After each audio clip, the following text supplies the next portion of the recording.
10.000 tahun, seorang manusia terjebak dalam neraka hingga berhasil menjadi raja neraka. Saat ia kembali ke bumi, bumi dan orang-orang kini berdampingan dengan sebuah sistem misterius. Video ini merupakan kelanjutan cerita dari part sebelumnya. Di cerita sebelumnya, Oh Kang-woo berhadapan dengan Bai Kang-hyun yang merupakan bagian dari kultus demonik. Kang-woo yang terpojok karena kekuatannya disegel setelah Kang-hyun berubah menjadi demon, mengeluarkan 10,000 demonic core dan berhasil melahap demon Kang-hyun.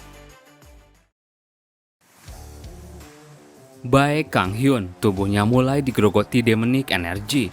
Kesadarannya setengah terbawa ke alam 10,000 demonic core. Ia hendak tenggelam. Wahai demon, tolong aku, keluarkan aku dari sini. Aku bisa kalah jika terus seperti ini. Demon yang merasuki tubuhnya berkata, tidak kusangka ada yang berhasil memojokkan summonerku. Ini sungguh menarik. Izinkan aku mengambil kesadaranmu untuk melihat langsung si keparat itu. Dalam hatinya Kang-hyun bilang, jika terjadi sesuatu, aku mungkin akan kehilangan tubuhku, tapi tidak ada cara lain. Hingga pada akhirnya mereka berbagi penglihatan. Bagus, sekarang biar aku melihat situasinya. Kemudian demon itu melihat Kang-woo dengan tatapan mata yang tajam. Demon tersebut langsung keringat dingin dan teriak, kenapa kau bertarung dengan master? Kau seharusnya bertarung dengan salah satu aceduk Baal atau Satan saja. Sontak Kang-hyun heran, apa kau bilang? Kang-woo itu selevel dengan 7 aceduk neraka. Demon itu marah dan melukai tubuh Kang-hyun. Dasar bodoh, salah satu dari 7 aceduk neraka sudah tidak ada lagi. Semuanya sudah dikalahkan oleh sang Demon King. Kang-hyun kali ini dibuat syok. Oh Kang-woo adalah Demon King. Apa itu benar? Aku tidak percaya dia berada di puncak demon yang menguasai neraka 9. Ini benar-benar mustahil. Kenapa makhluk sepertinya berada di bumi? Di dimensi 10,000 demonic core, Kang-hyun melihat Kang-woo mengeluarkan demonic energy yang siap melahapnya. Ini tidak mungkin. Kemudian setelah itu, Kang-woo juga mulai tenggelam dalam 10,000. Apa ini? Apa yang sudah aku lakukan? Kenapa aku tidak mengingat apapun? Kenapa aku tidak mengingat siapa diriku? Demonic energy mulai menghisap Kang-hyun ke dasar. Kang-woo mulai berenang ke atas menuju sebuah pintu, tapi kakinya mulai ditarik oleh demonic energy ke dasar. Kang-woo kemudian mendengar namanya dipanggil. Kesadarannya perlahan pulih. Kang-woo melawan demonic energy yang menariknya. Sialan, kenapa aku harus berjuang begitu keras? Bukankah sebaiknya aku menyerah saja? Hingga dengan susah payah, Kang-woo mencapai pintu tersebut dan kemudian membukanya. Kemudian setelah itu, Kang-woo sadar kembali. Ia melihat teman-temannya menangis. Jangan khawatir, aku baik-baik saja. Aku harus mempertaruhkan nyawa untuk terlihat keren di situasi seperti ini.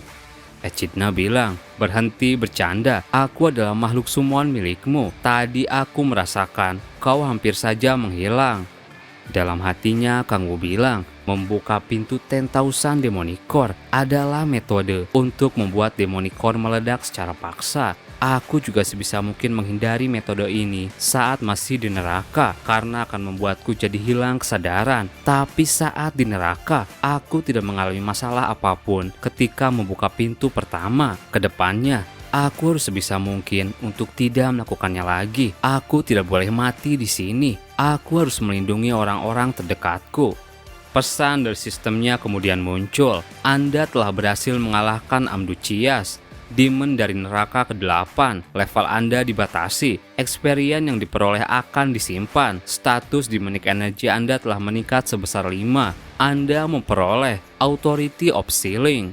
Bagus. Dengan tambahan 5 statusku, kini aku sudah mencapai 103. Akhirnya aku melampaui 100. Ku dengar 100 adalah persyaratan minimal untuk menjadi ranker dunia. Setelah itu Seol-ah melakukan healing untuk mengobati luka Kang-woo. Seol-ah bilang, oh Kang-woo, aku telah mencapai awakening kelima. Ini berkat Sinon yang telah menyelesaikan quest spesial. Level semua orang sedikit meningkat. Seol-ah kemudian membopong Kang-woo dan tak sengaja menyentuh dadanya. Pikiran Kang Wu langsung melayang kemana-mana. Kamu benar, agak sulit untuk berjalan. Sekarang sepertinya apa boleh buat? Bisakah kau mengantarku? Tapi kemudian Taekso menggantikan Seolah. Tenang, aku pasti akan mengantarmu pulang. Ekspresi Kang Wu langsung berubah. Dia bau keringat. Tunggu, bukankah arah rumah kita berbeda? Taekso bilang, tak usah khawatir, aku pria yang kuat. Kemudian setelah itu, sejenak Kang Wu berpikir. Insiden stasiun Isu membuat dunia menjadi kacau. Kultus demonik muncul untuk pertama ke permukaan setelah selama ini bersembunyi di balik bayang-bayang karena identitas kultus demonik dan rencana khusus mereka telah terbongkar. Tidak ada gunanya lagi mereka bersembunyi. Cerita berlanjut keesokan harinya. Kang Wu terbangun dari tidurnya. 3 hari setelah insiden stasiun Isu, aku tidur selama 3 hari penuh. Berkat itu tubuhku sudah pulih sepenuhnya. Yeonjo dan Seolah terlihat di sana. Kau sudah bangun rupanya. Apa kamu baik-baik saja? Kang Wu bilang, aku sudah baik setelah tidur nyenyak. Tapi kenapa Cha Yeonjo ada di rumahku? Seolah menjawab, Nona Yeonjo sangat khawatir denganmu. Dia datang setiap hari ke sini. Yeonjo mukanya memerah. Aku hanya menggunakan rumah yang aku beli untuk beristirahat. Aku juga ingin memberitahu kalau Guild Hanul sudah resmi dibubarkan. Kemudian saat kami hendak menangkap anggota kultus demonik lain, mereka berubah menjadi monster sebelum kami sempat menanyai mereka. Untuk saat ini, tidak ada pergerakan lagi dari kultus demonik. Insiden kemarin terdengar sampai seluruh dunia. Dan kekacauan di dalam Korea belum sepenuhnya reda. Kang Wu segera melihat berita dan scroll berita lain tentang Sinon yang ramai diperbincangkan di Korea. Yeonjo bilang lagi, "Oh Kang Wu, kamu tidak berpikir untuk berhenti bertarung melawan kultus demonik, bukan?" Kang Wu tertawa. Tentu saja tidak. Aku tidak akan berhenti sampai para bajingan itu tewas hingga ke akar-akarnya. Yeonjo tersenyum. Aku suka orang sepertimu. Memang seharusnya seperti itu. Ngomong-ngomong, sekarang internet penuh dengan berita Sinon. Kau jangan cemburu dan jangan mengganggu Rocky sepertinya. Dan satu lagi, kekuatan World Ranker akan datang ke Korea. Orang-orang Cina yang dijuluki Heavenly Sword. Artikel-artikel mengatakan mereka datang untuk merekrut Sinon. Sejenak Kang Wu berpikir, gaya sistem terus kehilangan kekuatan. Metode aneh apa lagi yang akan digunakan kultus demonik selanjutnya? Aku bahkan tidak pernah membayangkan mereka bisa summoning demon ke dalam tubuhnya. Pada akhirnya, apa satu-satunya cara melawan mereka adalah menjadi sangat kuat. Karena ekstrim demonic body, pembatasan levelku belum dicabut. Jadi sekarang aku harus bisa mencari teknik kuat lain. Sepertinya tidak ada salahnya aku sedikit memanfaatkan bawahanku.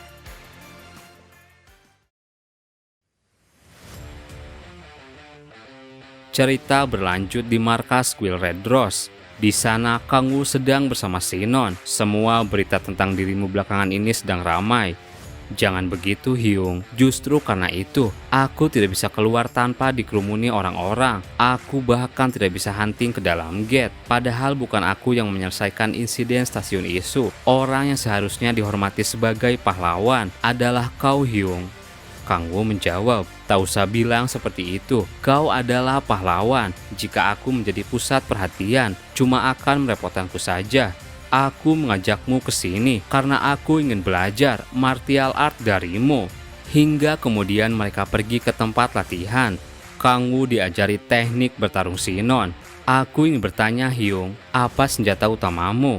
Kang Wu bilang, aku cenderung menggunakan senjata tergantung situasi. Aku lebih sering menggunakan blade ini. Sinon bilang lagi, untuk menguasai martial art akan lebih baik memiliki satu senjata utama. Mari kita mulai dengan pedang. Karena martial art kebanyakan melibatkan teknik pedang, aku akan mengajarimu Cloud Dragon Sword mulai dari pom dasar. Sinon mengambil ancang-ancang dengan pergerakan dan teknik pedangnya. Sinon bergerak dengan cepat. Cloud Dragon Sword at Egg Form. Tebasan pedangnya menghasilkan daya hancur yang besar. Sinon tersenyum. Yang aku tunjukkan itu form ke-8. Aku harus menunjukkan itu dulu agar kau tertarik. Kang Wu kemudian mencobanya. Sinon meluruskan, gerakanmu jangan seperti itu. Recoil saat kau mengangkat pedangnya lagi akan terlalu kuat. Kang Wu terus mencoba, kamu mengeluarkan terlalu banyak kekuatan. Lenganmu harus seperti ini, bukan seperti itu. Kang Wu mulai kesal. Kau menguasai teknik itu karena kau seorang jenius. Sinon terus memperbaiki gerakan Kang Wu, hingga pada akhirnya Kang Wu capek sendiri.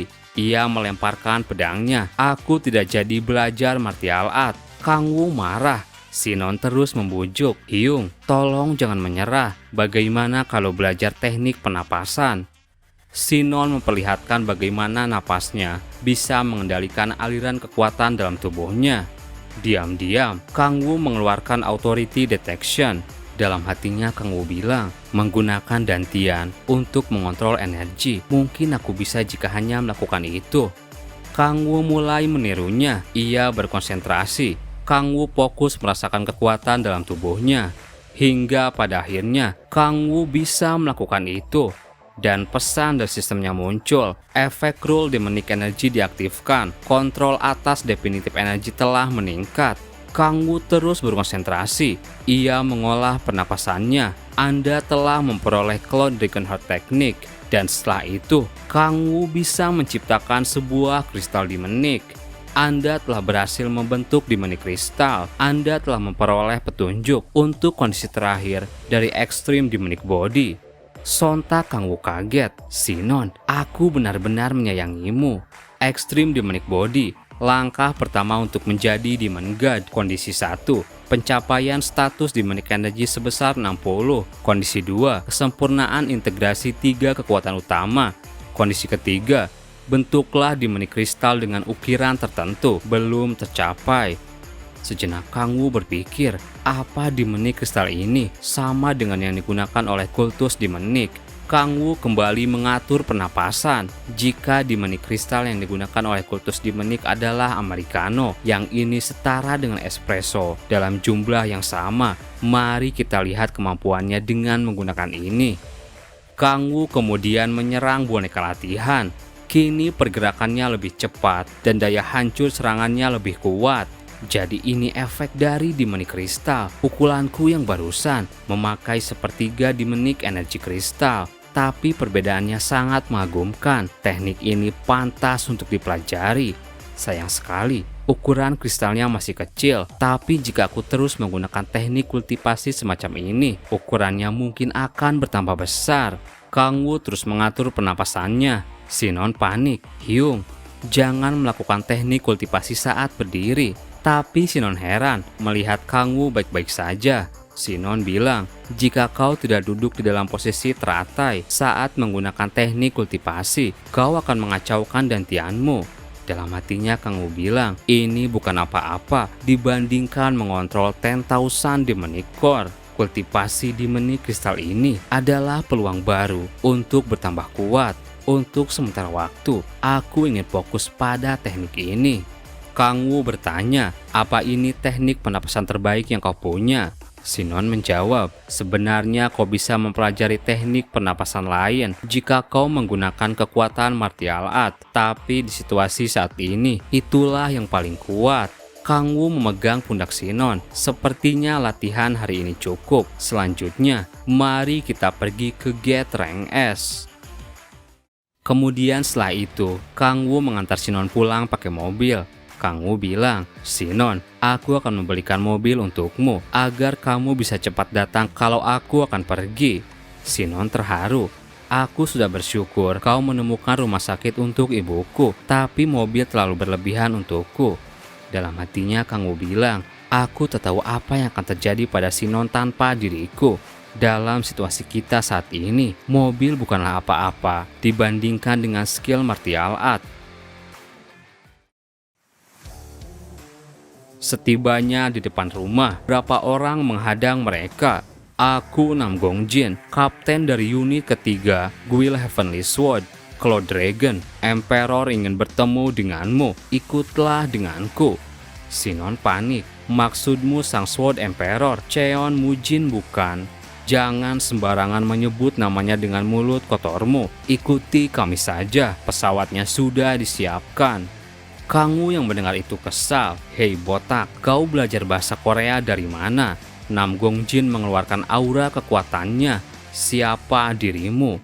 Sinon menghentikan perdebatan. "Tunggu, dia adalah Hyungko." "Maksudmu Kim Yong-hon? Aku dengar orang itu di penjara." Kangwoo bilang, "Di dunia ini ada yang lebih tebal dari ketan darah.